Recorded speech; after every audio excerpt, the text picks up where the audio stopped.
I used to believe that family was the safest place in the world, until the day my granddaughter got married, and I realized I had become nothing more than a walking wallet in the eyes of the people I loved most. Before we dive into all of this, let us know in the comments where you're watching this video from. Connecting with viewers across the world is a huge source of inspiration for us. The soft chime of bells echoed as I stepped into the grand hall of the Hollow Pines Inn, a place draped in white roses and gauzy ribbons for my granddaughter Lily's wedding. Everything looked beautiful. Everything felt rehearsed. It should have been one of those days I'd remember with warmth, the kind you tuck away like a pressed flower in a favorite book. A celebration of family. A reminder of love continuing through the generations. And in a way, it was all of that. Just not in the way I'd imagined. I was early, of course. Always early. At 65, I needed time. Time to adjust, to catch my breath, and if I'm honest, to gather the courage to be surrounded by so many smiling faces that I wasn't sure still saw me as a person, and not just a purse. My husband Henry had passed 3 years before. Cancer. Swift. Cruel. He always said I'd outlive him because I had the stronger heart. I used to laugh when he said that.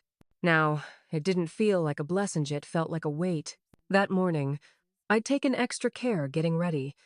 Not because I'm vain, I never have been, but because I wanted to feel presentable, visible.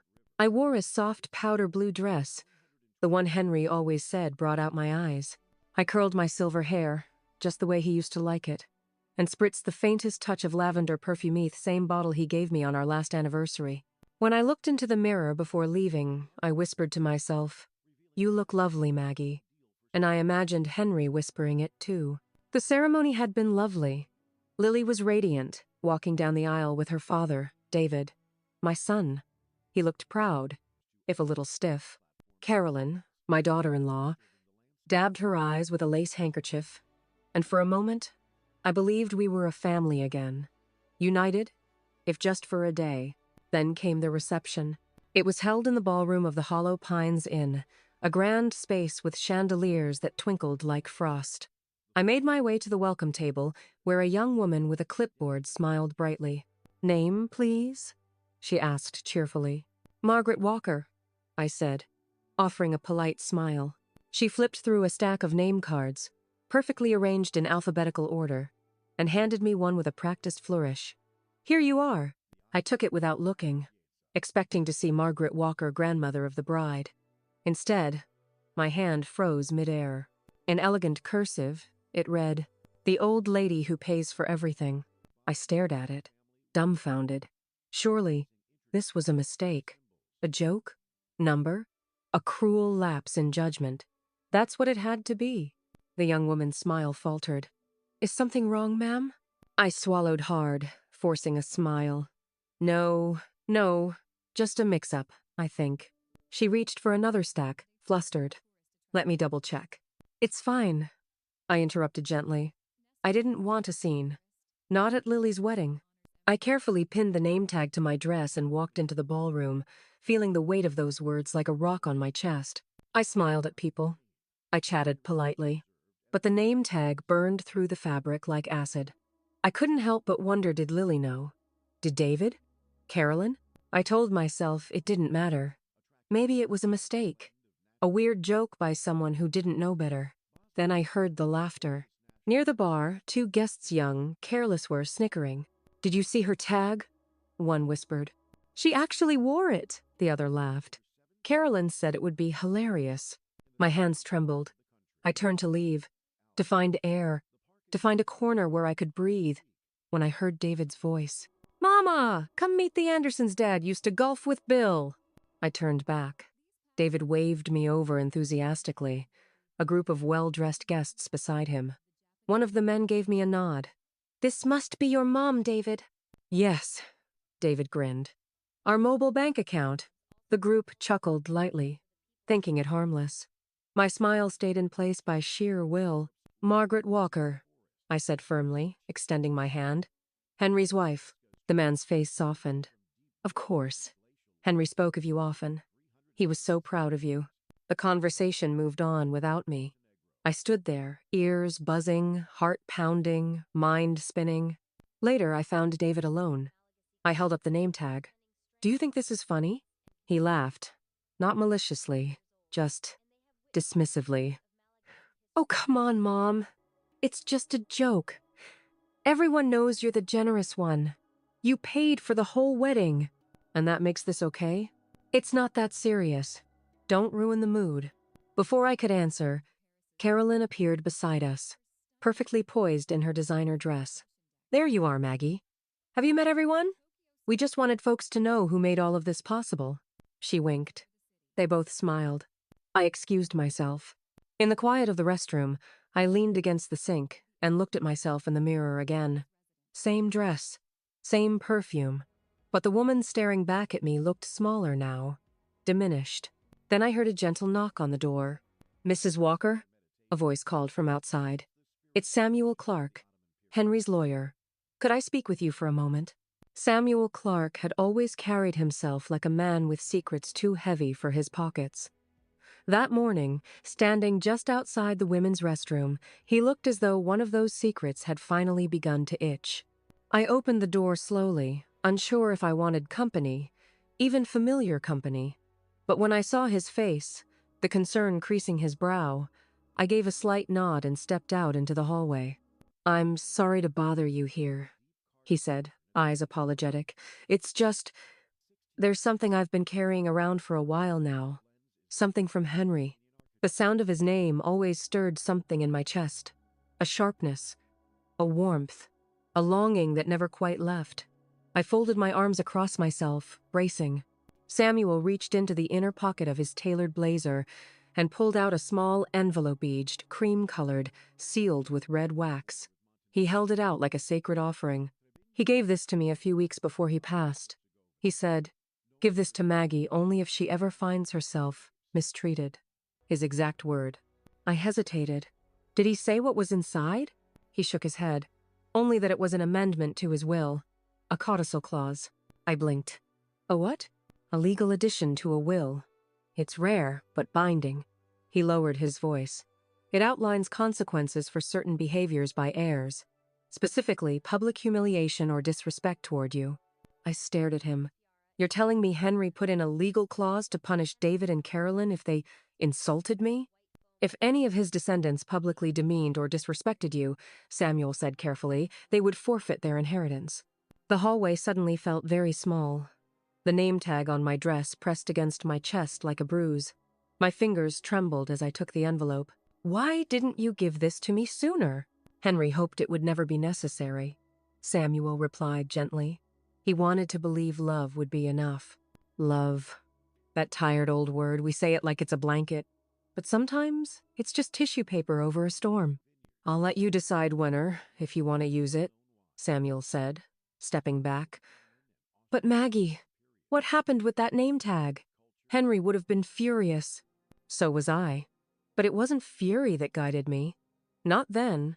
Not yet. When I returned to the reception, I moved differently.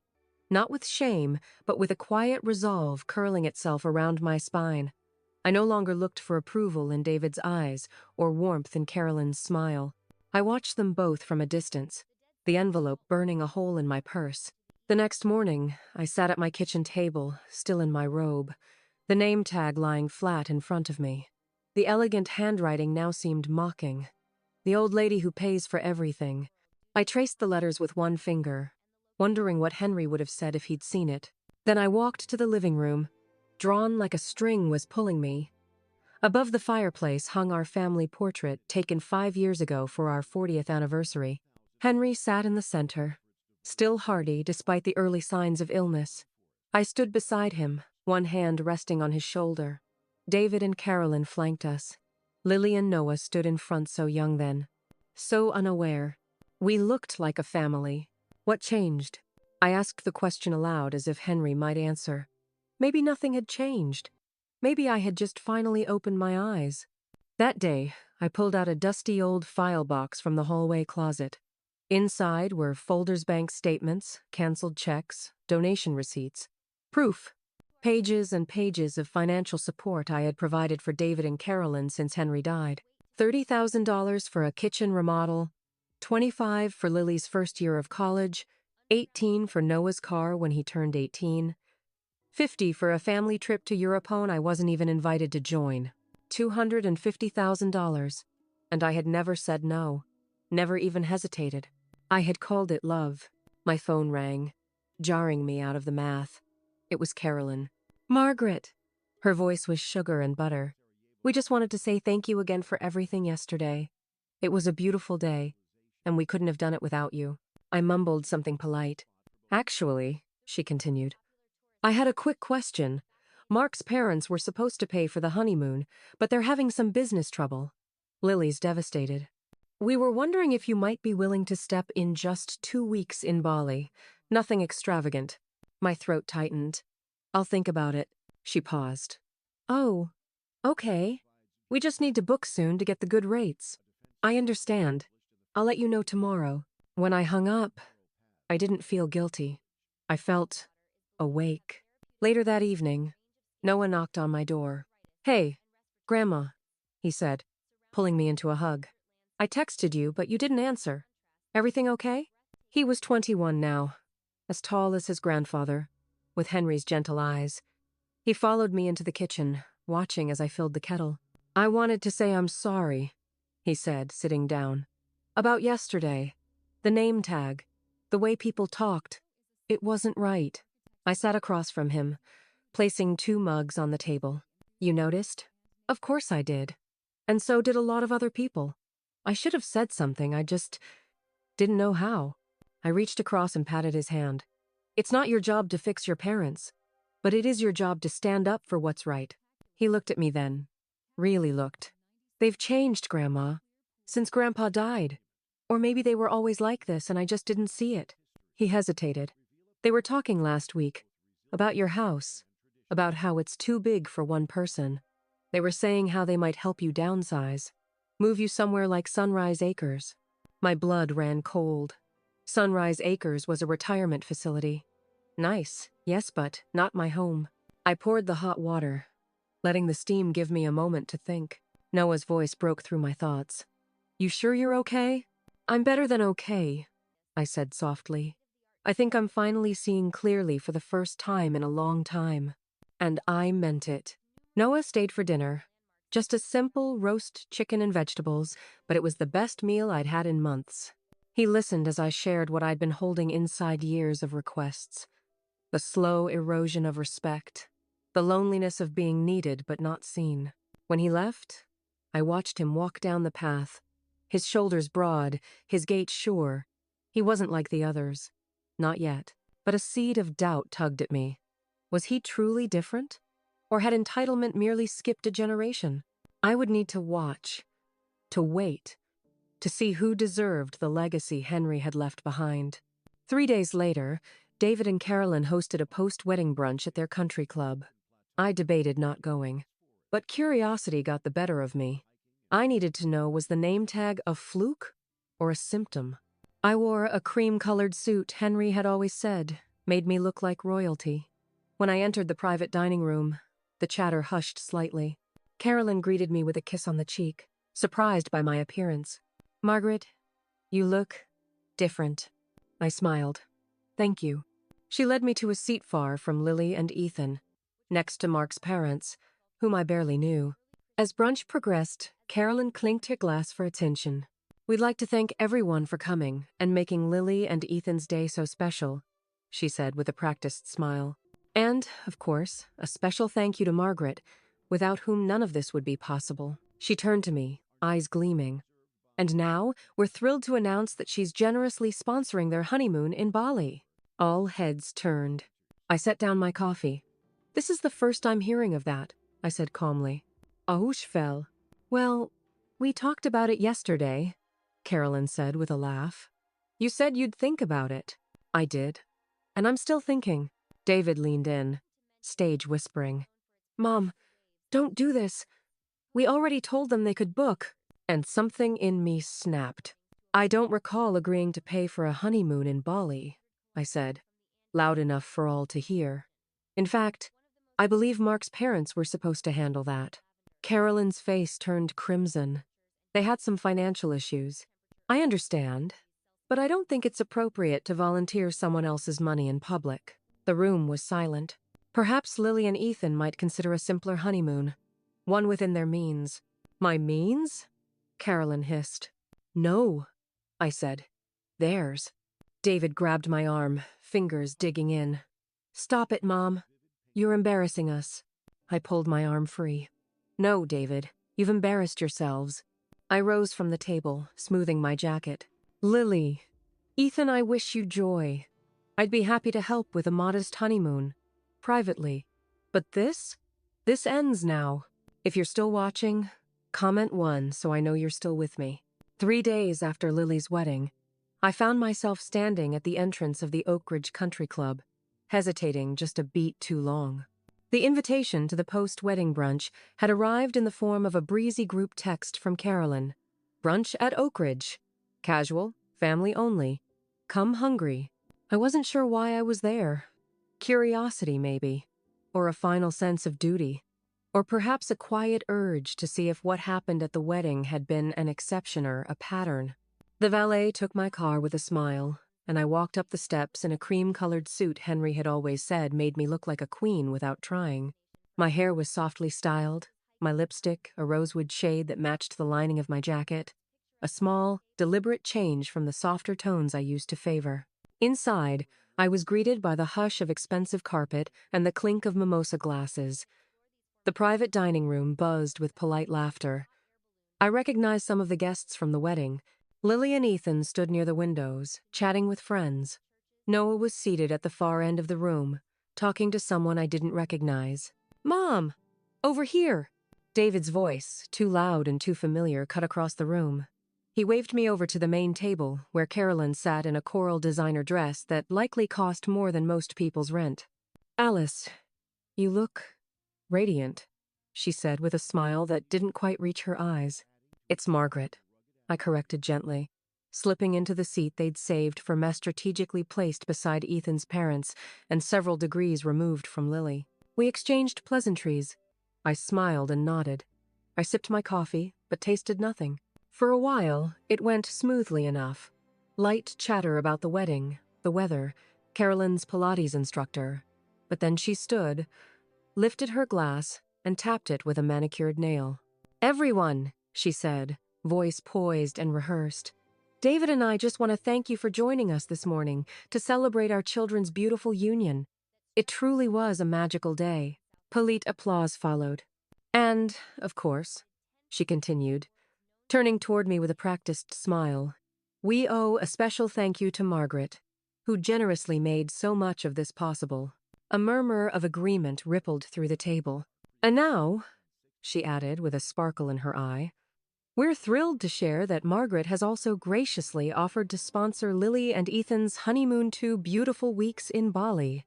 The room broke into scattered applause, champagne flutes raised, smiles all around. Except mine. I slowly set down my cup, careful not to clink it. I'm sorry, I said, my voice steady. This is the first I've heard of that. The silence was immediate. Carolyn blinked. Oh, well, we talked about it. Yesterday. You said you'd think about it. I did say that, I agreed. And I'm still thinking. David leaned in, voice low but carrying. Mom, don't do this here. We already told them they could book it. I looked directly at him, feeling something deep within me settle like an anchor dropping into place. I don't remember agreeing to fund a honeymoon in Bali, I said calmly. In fact, I seem to recall that Ethan's parents had planned to cover that. They ran into business trouble, Carolyn said quickly. We thought it best not to burden them. I see, I replied, but I don't believe it's appropriate to volunteer someone else's money without their consent. The room had gone completely still. Lily looked confused. Ethan stared at his plate. Perhaps, I added, Lily and Ethan might consider a honeymoon that suits their own budget. Carolyn's jaw tensed. Your budget is certainly not the problem here. No, I said, meeting her gaze. But it's no longer your decision to spend it. David's hand shot out, gripping my forearm. His touch was firm, almost painful. Mom, please, he hissed. You're embarrassing us. I calmly pulled my arm away. No, David. You've embarrassed yourselves. I stood. Lily. Ethan. I wish you joy. I would be happy to contribute toward a modest honeymoon privately. But I will not be manipulated into funding something that was never discussed with me directly. The silence was thick and stunned. Carolyn's face had gone crimson. David's was unreadable. I'll take my leave, I said, turning from the table. Noah rose quietly and followed. I'll walk you out, he said, placing a supportive hand on my back. Once in the quiet hallway, I exhaled. My hands were shaking. Are you okay? He asked, his voice gentle. I nodded, just a little rattled. You were brave, he said. And right. I turned to look at him fully then. The young man beside me had his grandfather's steadiness, his quiet strength. In that moment, my chest ached not from grief, but pride. Would you like to come over for dinner tonight? I asked, the words leaving my mouth before I'd even planned them. Hess smiled. I'd love to. That evening, we sat across from each other at my kitchen table, sharing roasted chicken and mashed potatoes. Simple food. Real conversation. I told him everything. About the years of silent giving. The name tag. The diatribe from Carolyn. The call from Samuel. The clause. Wow, he said softly, sitting back in his chair. Grandpa really thought it through, didn't he? He did.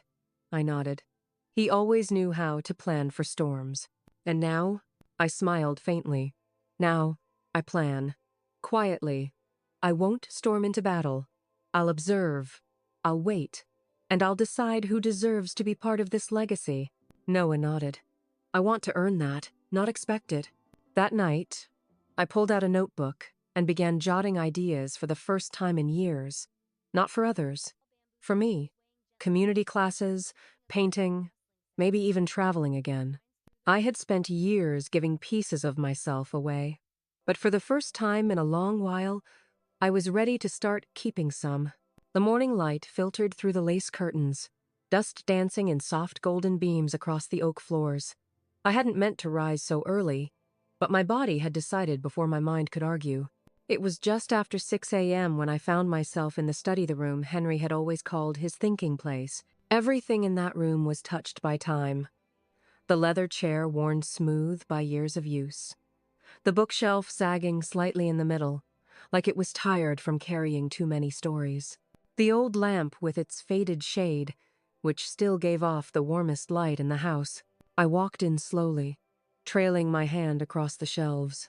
I wasn't looking for anything in particular, but something tugged at mean instinct, maybe. Or simply the ghost of habit. Then I saw it. A small wooden box tucked between two thick law books. It was the size of a cigar case, made of dark walnut, with a brass clasp and Henry's initials carved into the lid. My breath caught. I reached for it carefully, as if touching something sacred. The box opened with a quiet creak, and inside, wrapped in a thin ribbon, were a stack of letters yellowed, soft-edged but neatly arranged. Each envelope had one word written on the front. For Maggie. My knees weakened. I sat down slowly in the leather chair, the letters cradled in my lap. I untied the ribbon and took the top one. The 12th of October, 1973. Dear Maggie, if you're reading this letter, it means I'm not there to tell you in person how much I love you. I hope I told you every day. I meant to. Sometimes we men think actions are enough. But I've learned that love needs words, too. You were 23 when I first saw you in that bakery on Main Street. You wore a yellow dress, and you had flour on your cheek. I remember thinking, there goes the rest of my life. I didn't just love you then. I admired you, still do. You were smarter than I ever was, and braver too. Don't let anyone convince you otherwise. If life gets hard after I'm gone, read one of these letters. I wrote them just in case. Love always. Henry? I pressed the paper to my lips, my eyes stinging. The second letter was dated a year later, then another from the 82nd, and the next from the day after Noah was born. Each letter was a different memory, a different moment, but they all shared the same voice-steady, loving, protective. Some were short, others pages long. He'd written them in hotel rooms, at the office, on the back porch during thunderstorms. One made me laugh. He'd tried to draw a cartoon version of us dancing in the kitchen, and it was terrible. Stick figures with giant feet. But I remembered the night it had rained, and the power had gone out, and we danced by candlelight. Another letter told me to trust my instincts. "You're the smartest person I know," he wrote, "even when you don't believe it." I spent nearly 3 hours reading them all. By the end, I was no longer crying. I felt fortified, like I'd been given a shield I didn't know I had. Those letters weren't just love notes. They were reminders of who I'd been, who I still was. Later that afternoon, Noah came by. He brought pastries from the French bakery downtown. "Felt like you could use something sweet," he said, handing me a box. "Did you make these?" I teased. "No," he laughed. But I picked them out very thoughtfully. We sat at the kitchen table, and I told him about the box, about the letters. "Can I see one?" he asked, his tone reverent.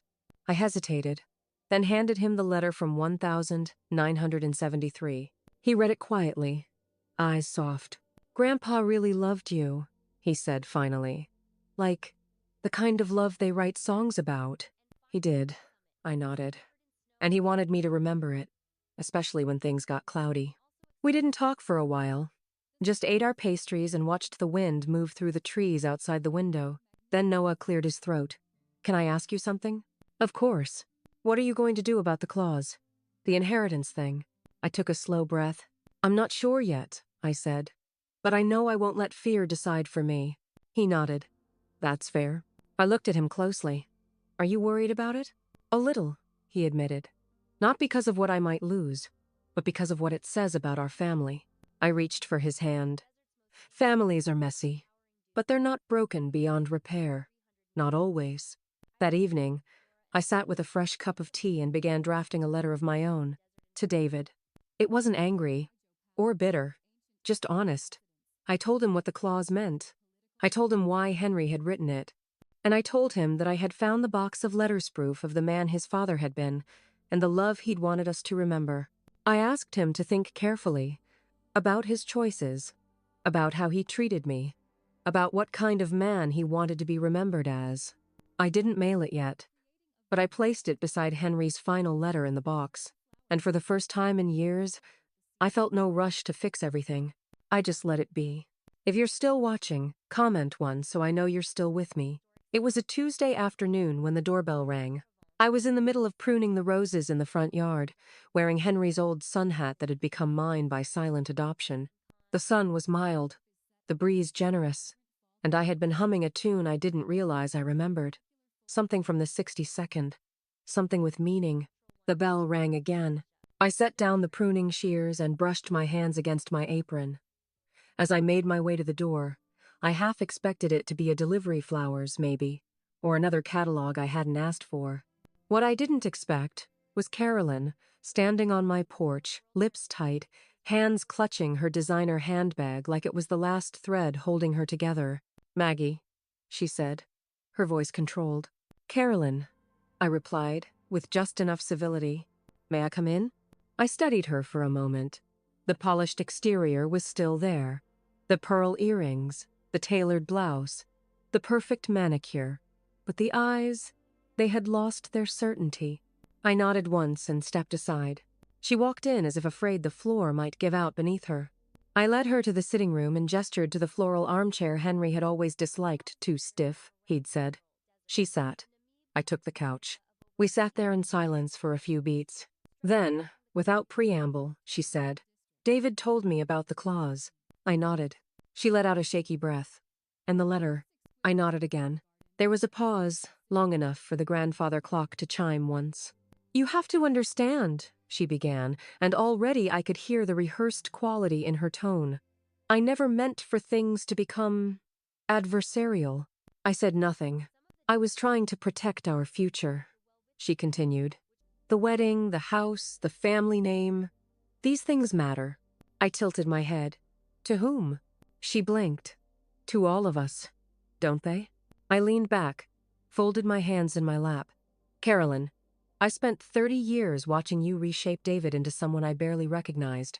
I thought if I stayed quiet, if I played the good mother, things would even out. They didn't," she said softly. "No," I agreed. "They didn't." Another silence. Then she looked down at her hands and said something I didn't expect. I'm scared. That broke the tension in the room like a crack in glass. I built my whole life on being in control, she continued. And now, I'm not. For the first time in years, I saw her not as an opponent, but as a woman unraveling. Not evil, just lost in a world she had built out of appearances. I softened just a little. I'm not here to take anything away from you, Carolyn, I said. I'm just no longer willing to give away what's mine without thought. She nodded slowly, absorbing the shift. I miss Henry, she said suddenly. He used to make space in a room just by walking in. I smiled, surprised by the shared memory. He did. And he saw through people faster than most. She let out a dry chuckle. That's probably why I never fooled him. I didn't deny it. There was a pause, a moment where something like peace hovered between us. Then she asked, "What now?" I looked out the window, where the wind had begun to stir the leaves. I don't know, I said honestly, but I know it won't look like what we've done before. The next morning, I found a handwritten note in the mailbox. It was from Lily. Dear Grandma, I'm sorry. For everything I didn't see and for the things I chose not to. I know I've been distant, but I love you. And I'm proud of you. We don't need Bali. We need family. Can we start over? Love, Lily. I sat with that note in my hand, the morning light warming my face. Some cracks can't be patched, but some? They let the light in. The afternoon sun poured through the kitchen windows, casting long shadows across the tile floor. I sat at the table with a cup of chamomile tea, Lily's letter beside me, folded and unfolded so many times it had begun to wear at the creases. I had read it more than once, not because I didn't understand it, but because it was the first true thing she had said to me in a long time. Not polished, not filtered, just honest. And it had cracked something open inside me in the best way. A knock at the door stirred me from my thoughts. This time, I didn't flinch. I simply stood, crossed the hallway, and opened it. Lily stood there, hair pulled back in a simple ponytail, her eyes rimmed with something that wasn't mascara. Hi, she said. Hi. Can I come in? I opened the door wide and stepped back. She walked in like she belonged, like she remembered what it meant to enter without performance. There was no dramatic apology, no grand speech. Just Lily, my granddaughter. The one who used to braid dandelions into crowns and place them on my head like I was a queen of summer. We ended up back in the kitchen, where everything always felt safer. I poured her a cup of tea and handed her the honey without being asked. She smiled. I missed this, she said softly. Me too. She looked down at her cup for a long moment, then finally said, I was wrong about a lot of things. I didn't rush to fill the silence. She needed to say it, and I needed to let her. I wanted things to be perfect, she continued. The wedding, the image, the story I was telling everyone, especially myself. And when you didn't fit into that picture the way I imagined, I shut you out. I took a sip of my tea. Do you know why I didn't say anything sooner? I asked. She shook her head. Because I thought love meant staying quiet, I said. Letting others be happy, even if it hurt me. She blinked back tears. I thought I was honoring your memory, she whispered, but I was erasing your presence. I reached across the table and took her hand. It was cold, or maybe mine was warm. We can't change the past, I said, but we can choose how much of it we carry forward. She nodded, squeezing my hand. Do you still have the letters? She asked. I smiled. I do. Can I read one? I hesitated, then stood and walked to the study. The box was still on the desk, right where I'd left it. I brought it back to the kitchen and placed it gently on the table. Lily reached for it like it might break in her hands. I watched her open the lid, eyes wide with reverence. She pulled out a letter from the top and opened it slowly.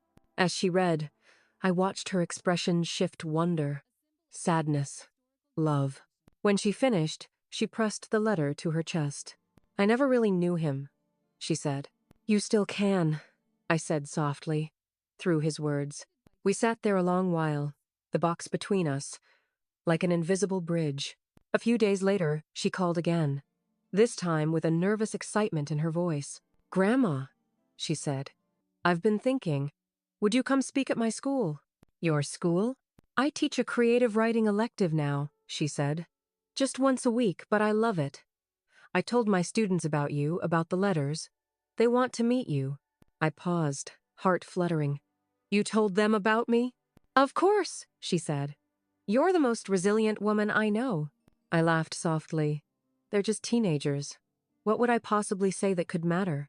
You'd be surprised, she said. The following Wednesday, I found myself standing in front of a class of 17-year-olds, a bundle of nerves wrapped in floral fabric. Lily stood off to the side, giving me a reassuring nod. I told them about love letters, about the importance of writing things down, even if no one ever reads them, about memory and silence, and the power of telling your truth not for attention, but for healing. They asked questions. They listened. One boy with nervous eyes raised his hand.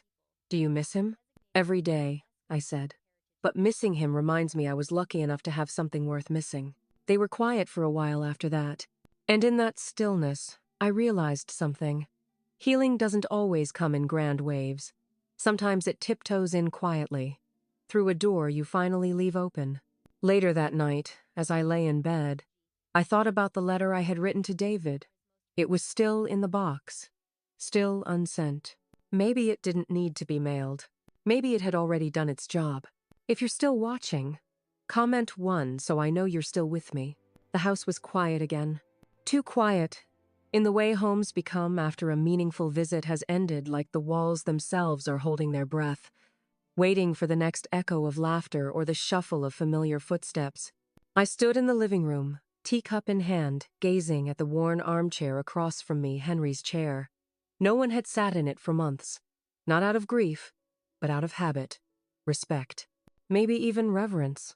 It felt like his absence still lived there, stitched into the fabric, settled in the cushions.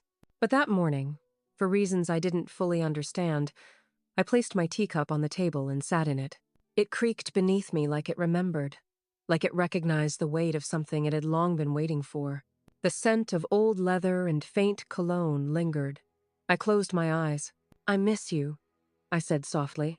There was no reply, of course, but something about the silence felt less empty. Later that day, I decided to go to the bank. Not out of urgency, more a sense of clarity. After all the letters, the conversations, the remembering, I needed to know exactly where everything stood. Henry had always kept immaculate records, but I wanted to look through it all myself. I hadn't been to the downtown branch in over a year.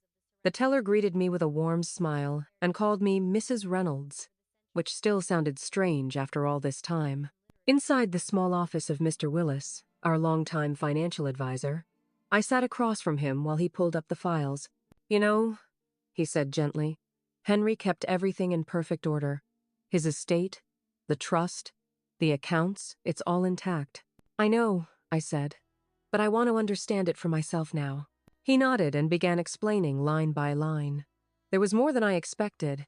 Investments I didn't know we had. Donations made anonymously over the years. A children's literacy fund Henry had started in my name without ever telling me. He said it was for the quiet work you did behind the scenes, Mr. Willis explained. He wanted to honor that in a way that would last. Tears blurred my vision. I blinked them away and smiled. He always did know how to show love in his own quiet ways. Mr. Willis hesitated, then said, He left a note in the file for you. Would you like to read it now? My breath caught. He handed me a sealed envelope, yellowed at the corners. Madji, in case you ever need reminding, you were always the best part of everything I built. Henry. I closed my eyes and held the letter to my chest. Even in death, he knew how to steady me. That evening, I cooked dinner. A real one, not soup or toast or something pulled from the freezer. I made baked chicken with rosemary, mashed sweet potatoes, and green beans with almonds. I played music while I cooked Frank Sinatra, then Ella Fitzgerald, then a little Simon and Garfunkel. The house felt full again. I set the table for 2, and then I sat at one end. At the other, I placed the letter. Not because I thought Henry might walk through the door, I knew better than that, but because it felt right. Like something deserved to be honored. Like I was finally learning how to be with my memories instead of trapped inside them.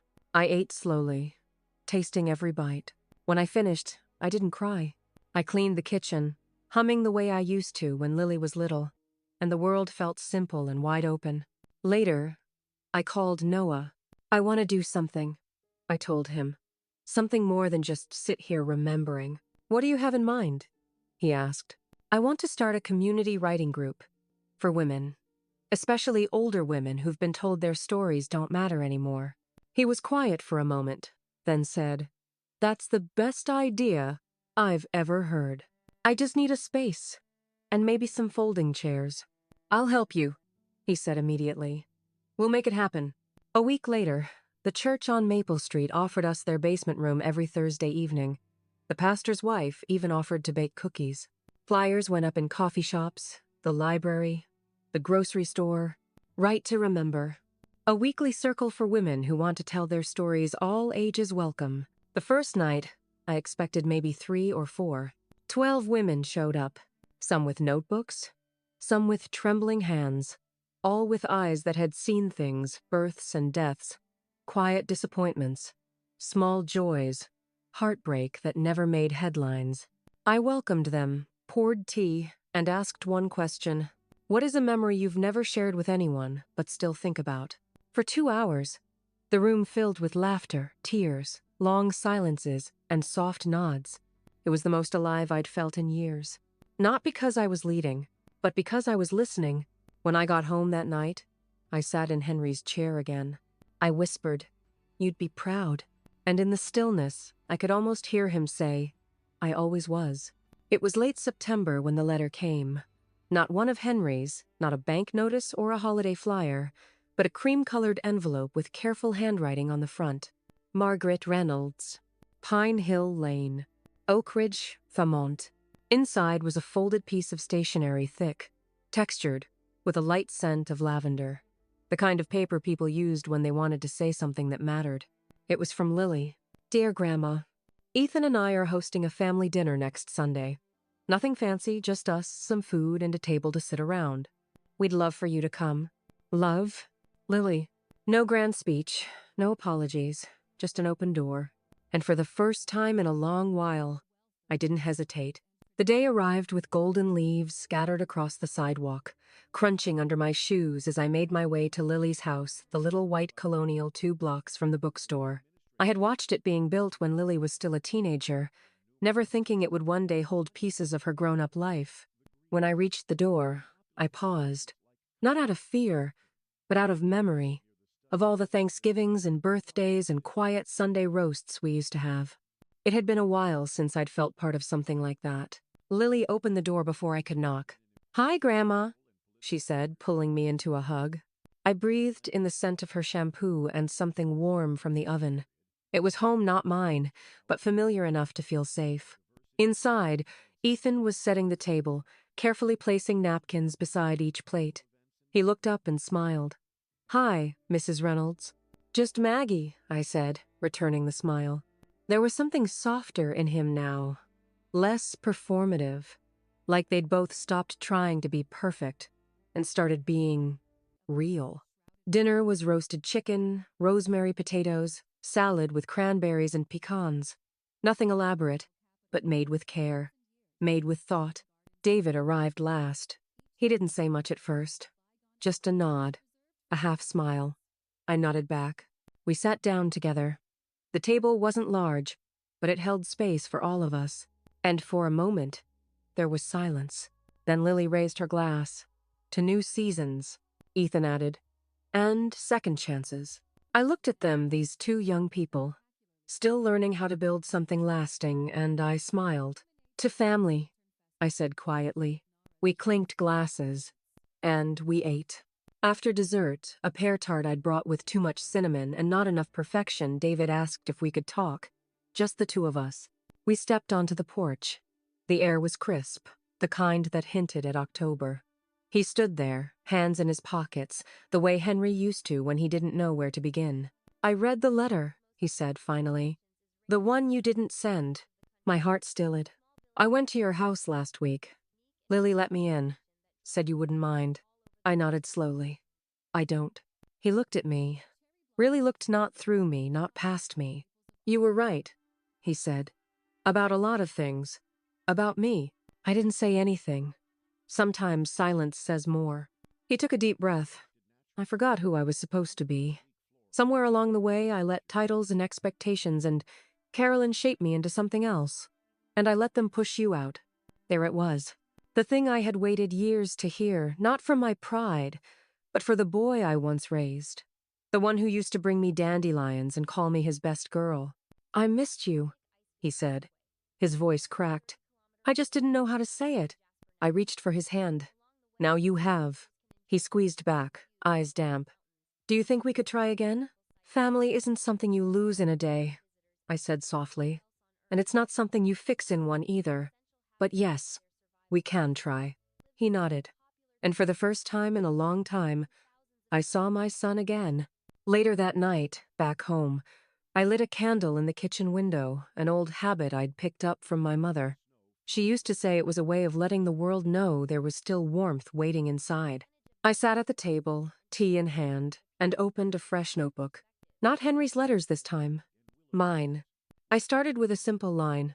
This is what healing looks like. And then I kept writing. On the first Thursday of October, it rained. Not a soft drizzle, but a steady, cleansing rain, the kind that painted the sidewalks dark and made the maple trees shimmer like gold against the gray sky.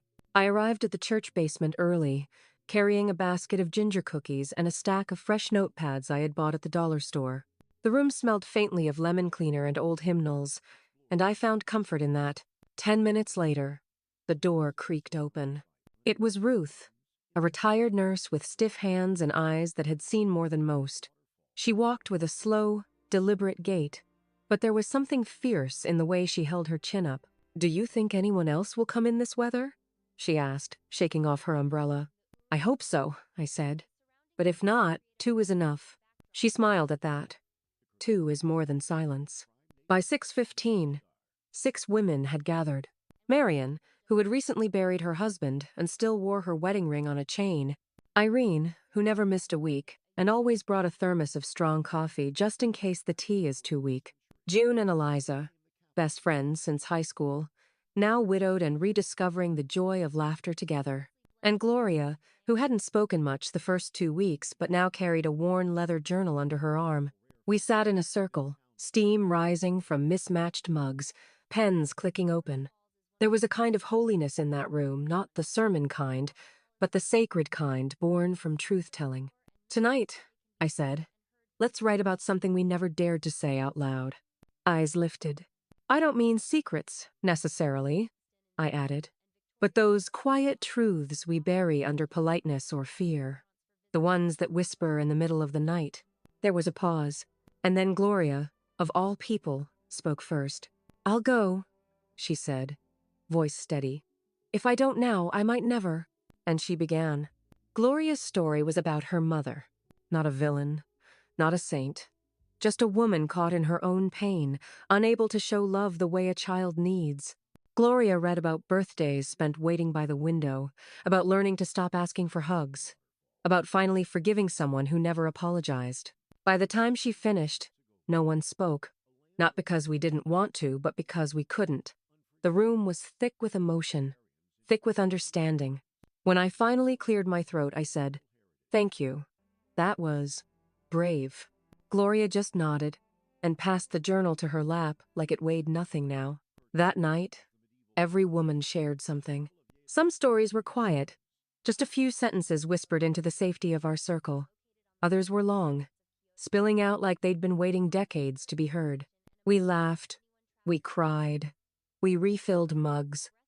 We paused when the memories got too heavy. We started again. And by the end of the night, the rain had stopped both outside and inside. A week later, I received a letter in the mail. Mrs. Reynolds, I heard about your writing group at church. My sister attends and hasn't stopped talking about it.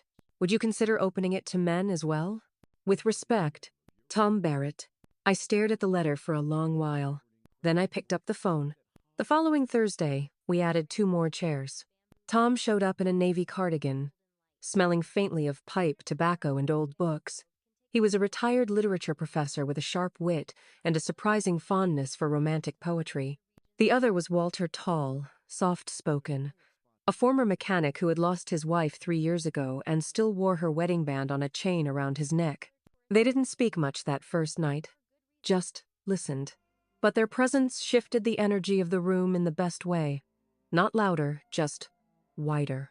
By the third week, Walter read a letter he'd written to his wife about how he still set her place at the table, about how the silence at breakfast sometimes felt like punishment and sometimes felt like peace. No one interrupted. No one looked away. The circle had grown not just in numbers, but in courage. And I felt something blooming inside me I hadn't felt in years. Purpose. One afternoon, Noah stopped by with a bag of groceries and that same grin that reminded me so much of Henry. "I got the good butter," he said proudly. "And your favorite tea?" I watched him unpack things while I prepped the dough for biscuits. "You know," he said, "you've kind of started a movement." I laughed. "A movement?" "Well," he shrugged, "people talk. The library board wants to fund your group. The pastor mentioned it in last Sunday's sermon, and I think Lily's thinking about starting a youth version at her school." I blinked, surprised. "Really?" He nodded. "You gave people a place to be real, Grandma. That matters." I looked at him, this young man with kind eyes and steady hands, and felt my chest swell. "I didn't expect any of this," I said. "Maybe not," he replied. "But you invited it by being brave." That night, after he left, I lit a fire in the living room and sat in Henry's chair. On the table beside me, I placed the notebook I'd started weeks ago, and slowly, I began writing a new story. Not about grief, not about regret, but about reinvention. Quiet, slow, and made from pieces I had once given away, now stitched back together into something whole. It had been nearly 2 months since I found Henry's letters. 2 months since the first gathering in the church basement. Since Noah told me I'd started a movement. Since Lily looked at me like she finally saw me. And yet, one thing remained untouched.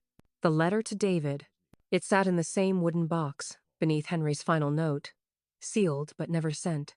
I'd opened the box a dozen times, touched the envelope like a talisman, but I never brought myself to read it again or mail it.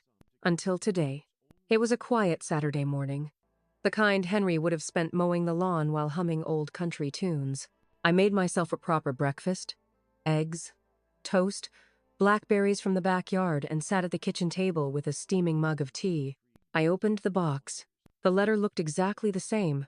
My hands didn't tremble this time as I lifted it. The paper felt lighter. Or maybe I was just heavier with resolve. I opened it and read, "David, I'm writing this not to accuse or punish you, but because I want you to see clearly. You've grown into a man who chases safety disguised as success.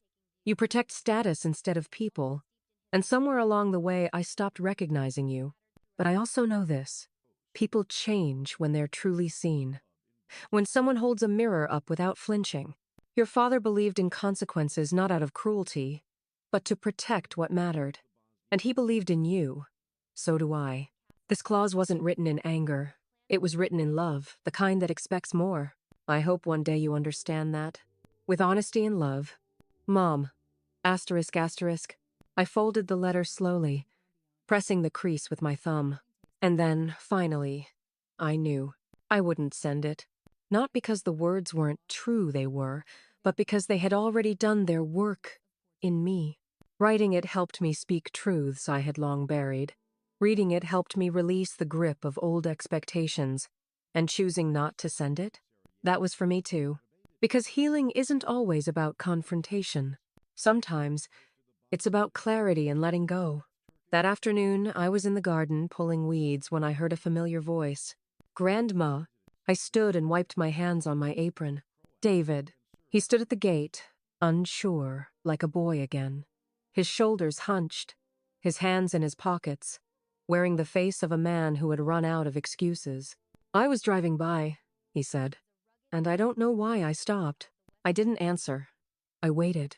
He stepped inside the gate, slowly. "I got your message," he said. My brows furrowed. "What message?"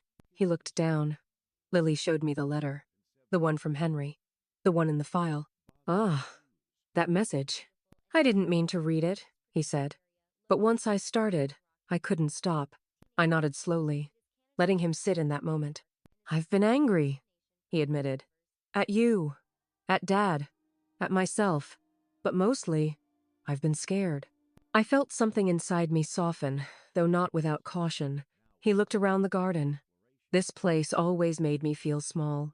Because you didn't know how much work it took to keep it alive, I said gently. He looked at me. And now I do. I gestured toward the bench under the magnolia tree. Sit with me. He did. There was a long silence, the kind only shared by people who have failed each other in quiet ways. I don't expect anything, he said at last. I just wanted you to know I'm trying. That's more than I thought I'd hear, I said. Thank you. He nodded. I miss Dad. I know. I miss you too. Tears welled in my eyes, but I didn't let them fall. David, I said, your father didn't write that clause to punish you. He wrote it to give you a chance to choose who you want to be, not just what you want to have. He looked away, ashamed. I failed him. You still have time. Later that night, I sat at my desk with a fresh piece of paper. Not a letter this time, but a plan. I would add a new clause to the trust, one that reflected growth, not control. One that said, redemption matters. Effort matters. Time doesn't erase everything, but it makes room for something new. The pen felt steady in my hand, and for the first time since Henry passed, I didn't feel like I was guarding a legacy. I felt like I was shaping it. If you're still watching, comment 1 so I know you're still with me. The autumn wind had begun to change. It was crisper now, carrying the scent of wood smoke and fallen leaves, the kind of breeze that made you reach for a sweater before stepping outside. I had always loved this time of year not for the chill, but for the quiet promise of something ending and something beginning. In the past, this season had marked years of family photos in pumpkin patches, of carving pies with Henry humming in the kitchen, of setting out candles shaped like tiny turkeys. But this year felt different. Not because I had less, but because I had finally realized what I still had to give. I woke up one morning with a phrase in my head. A simple one, but persistent. What's left to give? It stayed with me through breakfast, through my walk around the block, through folding laundry and feeding the cat that had taken to visiting my back porch. It followed me like a question waiting to be answered. That afternoon, I took out the box again, the one with Henry's letters. I didn't read them this time. Instead, I added something to it. A new letter. My own.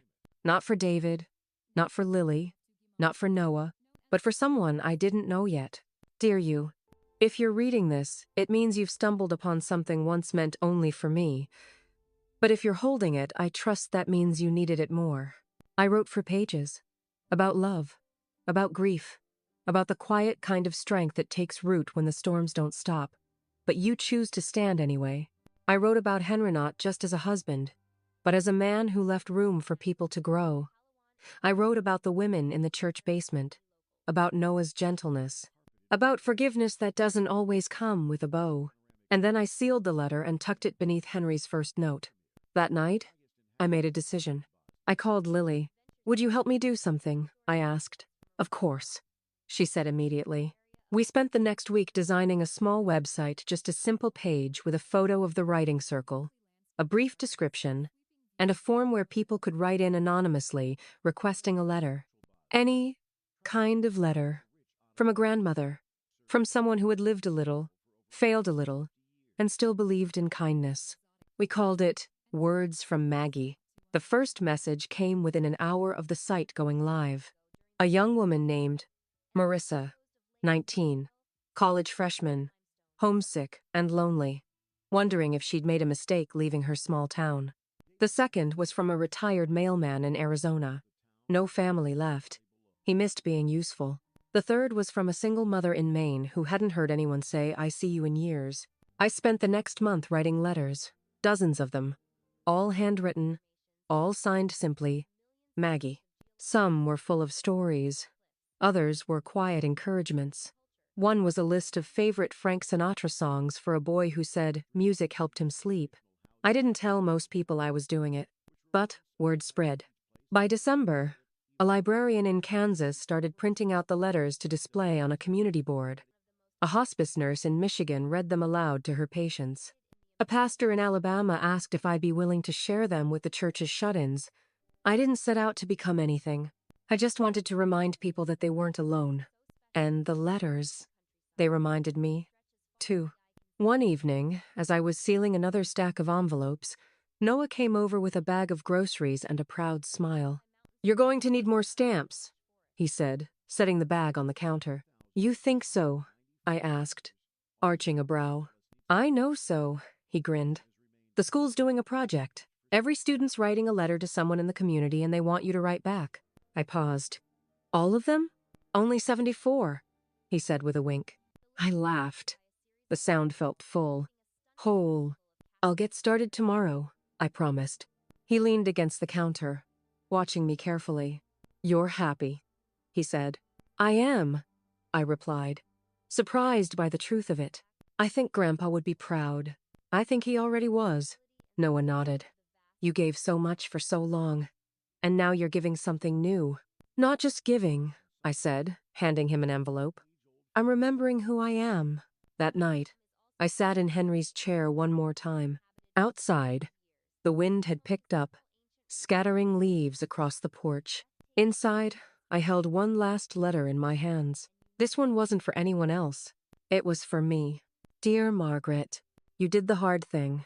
You stayed. You softened when bitterness tried to harden you. You chose to love, to listen, to begin again. You're not the same woman you were, and that's a good thing. Keep writing. Keep loving. Keep choosing peace over pride.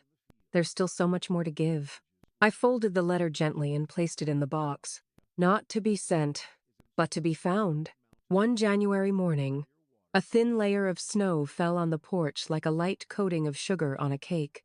I stood by the window, a cup of hot cocoa in my hand, looking out at the garden, now reduced to tree stumps and the last few leaves clinging to the branches. I no longer feel empty when I look at this scene, no longer expect anything to go back to the way it was. Instead, I found myself calm like a lake that had just been through a storm, now reflecting the early morning sunlight. Noah stopped by around noon, carrying a wooden box. "What's in it?" I asked. "It's what you made it," it laughed. I opened the box. Inside were copies of dozens of letters I had written secretly printed by Lily and Noah. Each letter was carefully folded and contained in an envelope marked "Words from Maggie." "I think you should make it into a book," Noah said. "Not to be famous, just to keep, so that people who need it can find it." I touched the paper, each familiar stroke of my own handwriting, each sentence sent to a stranger but touching me back. I nodded slowly. "Then let's start with the name first." 3 weeks later, I sat in on the first meeting of the New Year's writing group. There were now more than 20 of us, young and old, women and men, widows, divorcees, and never-married people. But we all had something in common. We all had stories that had never been fully told. This time, I brought with me the first manuscript of my book, Unsent Letters, Whispers from a Grandmother. I read a few small passages. No one spoke for the first 10 minutes.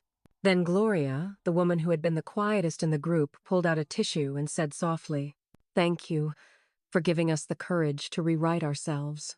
That evening, when I returned home, a handwritten letter was waiting in the mailbox. There was no sender's name. I opened it. The handwriting was slanted and slightly shaky. "Dear Maggie, I've never met you, but a friend forwarded me the letter you wrote to the man who lost his wife. I am that woman. I've read it 12 times, and today was the first time in 3 years that I left the house in the morning.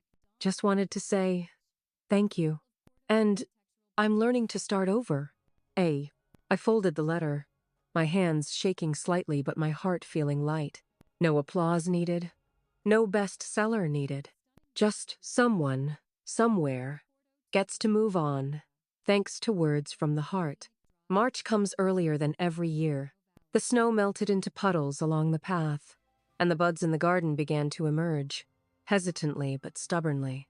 There was a smell of damp earth and daffodils in the air, as if nature itself were taking a deep breath after its winter slumber. I made jasmine tea, opened the window, and let the cool breeze flow into the kitchen. The Words from Maggie plaque now hangs in the living room, next to an old photo of Henry and Muir wedding day in 1974, where we both smiled like we had the world under our belts. That afternoon, Lily stopped by, carrying a stack of papers and sparkling eyes. "Grandma," she said, "my school is having a multi-generational talk. I told them about you and the writing group. They want to invite you to be the keynote speaker." I raised an eyebrow. "You? The speaker?" Lily smiled. "Not to teach, but to tell stories. About memories, about love, about things no one taught you that saved you." I put down my teacup.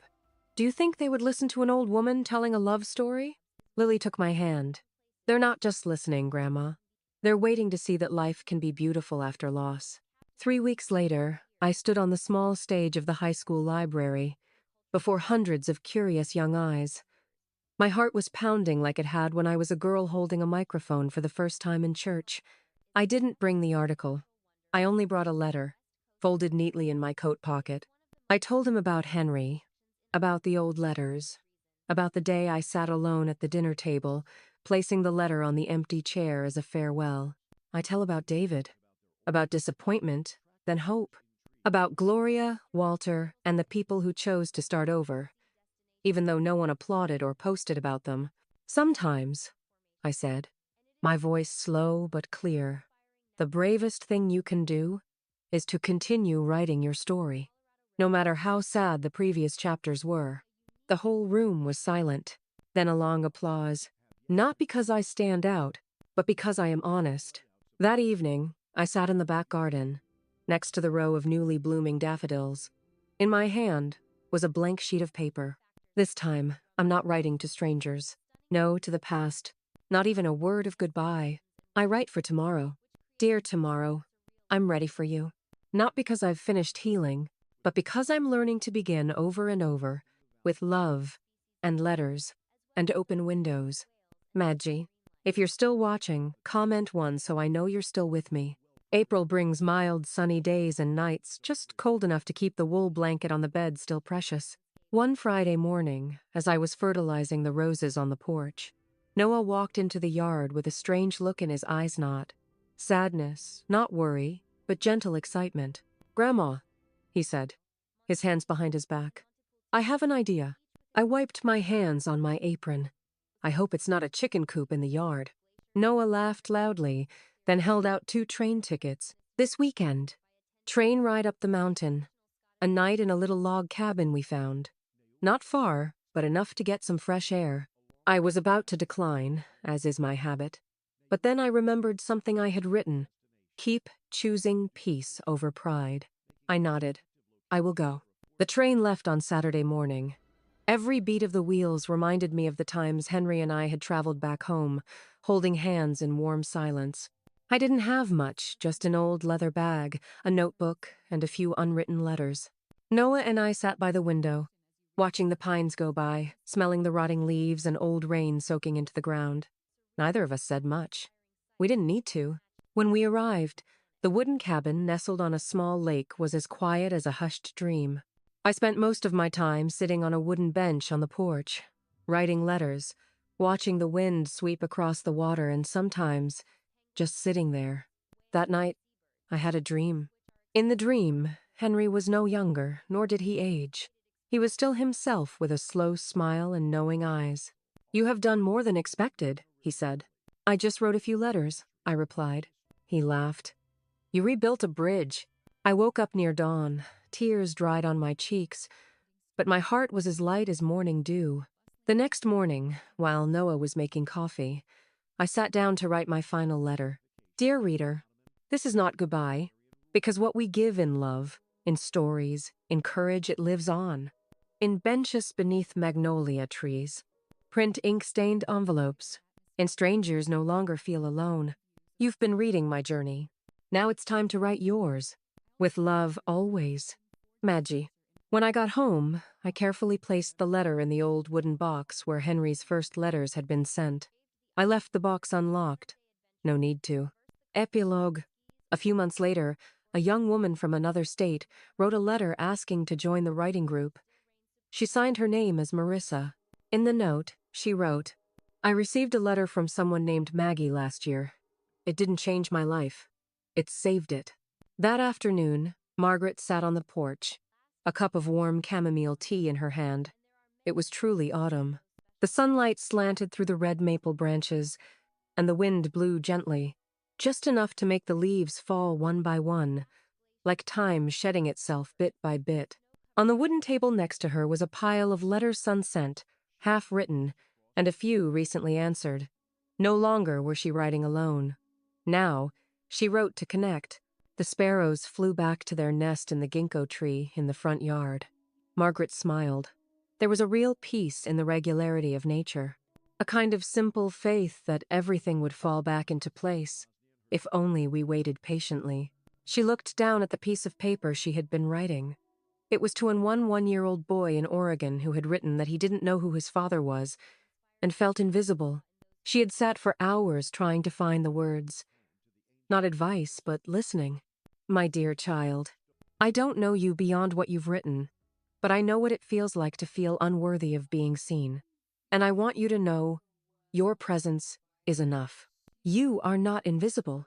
You are learning to walk in a world that has never properly welcomed you, but you walk anyway, and that is a brave thing. Margaret signed simply, as always, Maggie, my distant grandmother. She folded the letter, put it in an envelope, carefully stamped it, and placed it in the wicker basket by the door where Noah would come to pick it up and drop it off every Monday. The afternoon shadows stretched across the lawn. She stood up, gently rubbing her knuckles. Her heart was no longer as fast as before. It had learned to slow down, to love a simple but meaningful life. That evening, Lily came home. The young girl was different now. There was something deep in her eyes. She no longer wore elaborate makeup like before. Her hair was simply loose, and she was holding a briefcase. I brought this for you to see, she said, placing the bag on the dining table. Inside was a proposal for an after-school program called Letters from Home, an activity for students to write letters by hand to cultivate emotions, connection, and healing. Inspired by Margaret herself, and the letters she wrote to the world. The school approved it, Lily said, her eyes welling up. They even asked if you would come to the first commencement.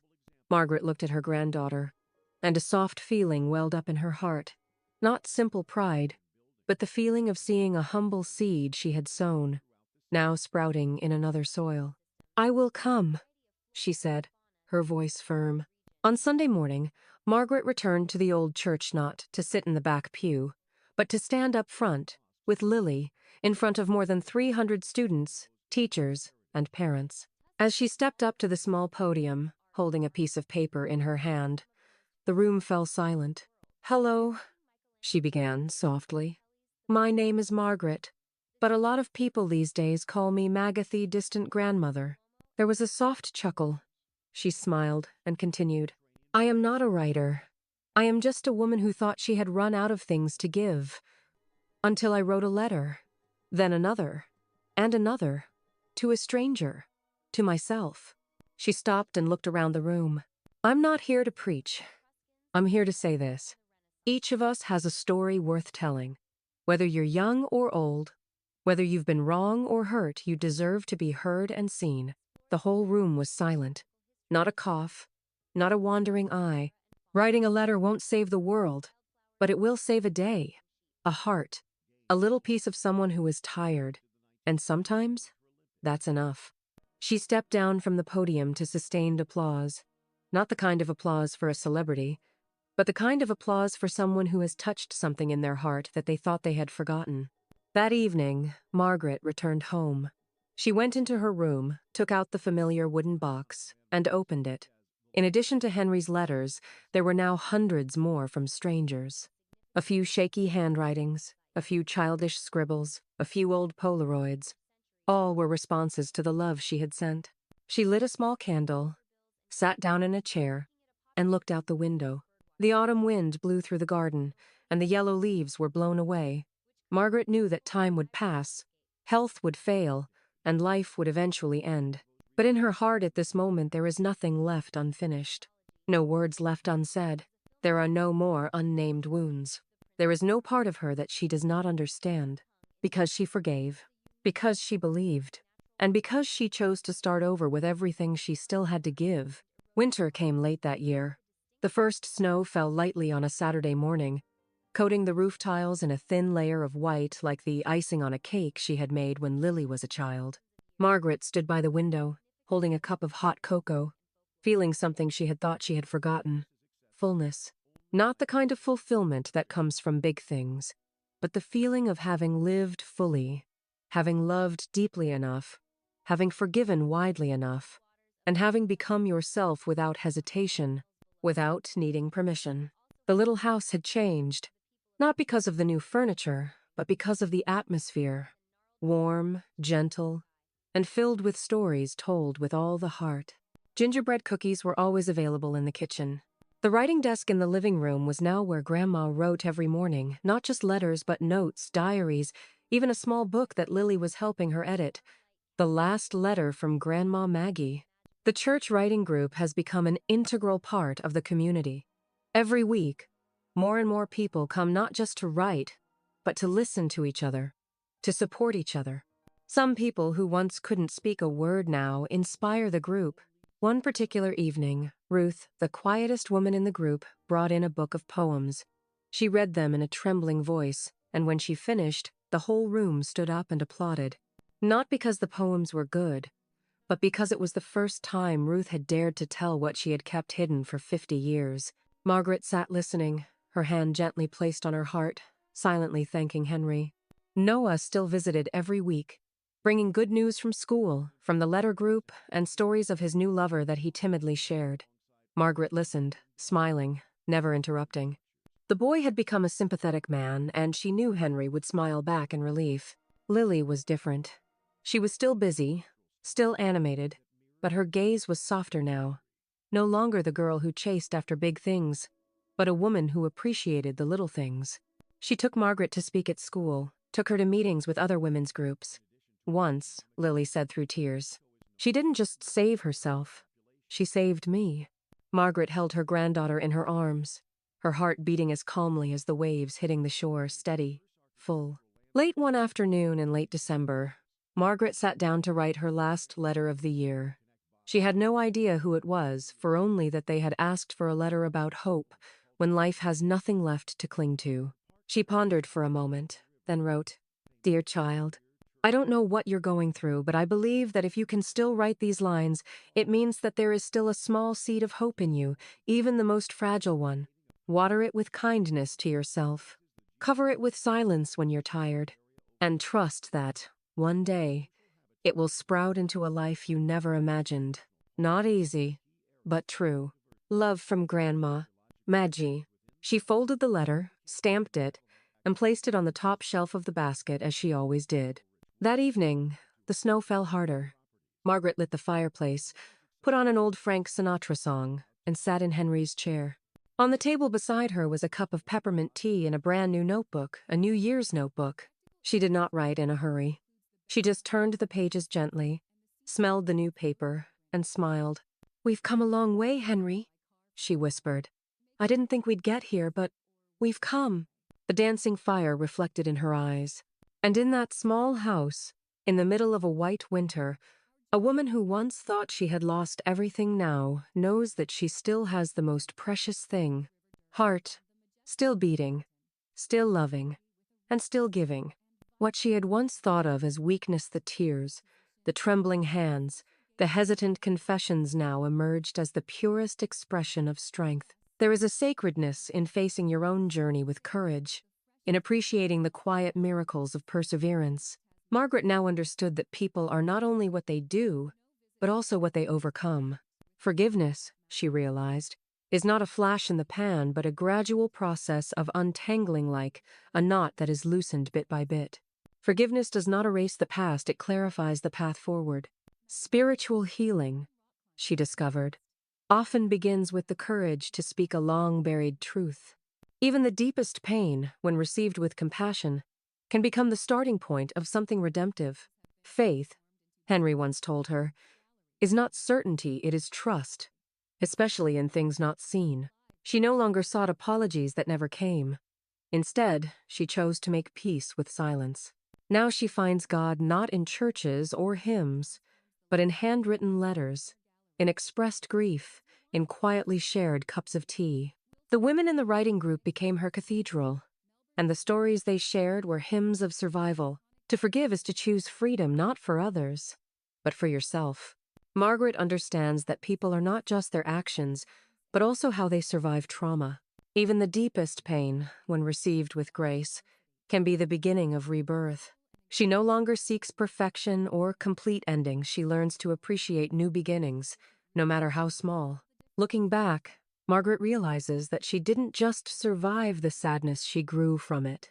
Her story is no longer defined by her losses, but by what she chose to give away in the wake of her losses.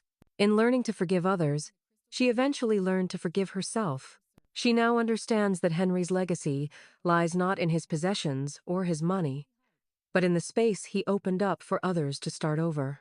In the silence of her heart, she whispered a word of thanks to life, to pain, to forgiveness for making her whole. Perhaps the most precious thing in life is not what we own, but what we leave in the hearts of others. Margaret didn't need to be anyone else. She just needed to be herself, a mother, a wife, an anonymous letter writer, and an indispensable part of other people's journeys. If you've ever felt lost, if you still have unwritten letters in your heart, this story is for you. Thank you for accompanying me through each chapter of this touching story. If the story touches your heart, please leave a comment below. W. Sharing what you think the most. And if you want to continue listening to profound stories like this, don't forget to like and subscribe to the channel. Wishing you a peaceful evening and sweet dreams.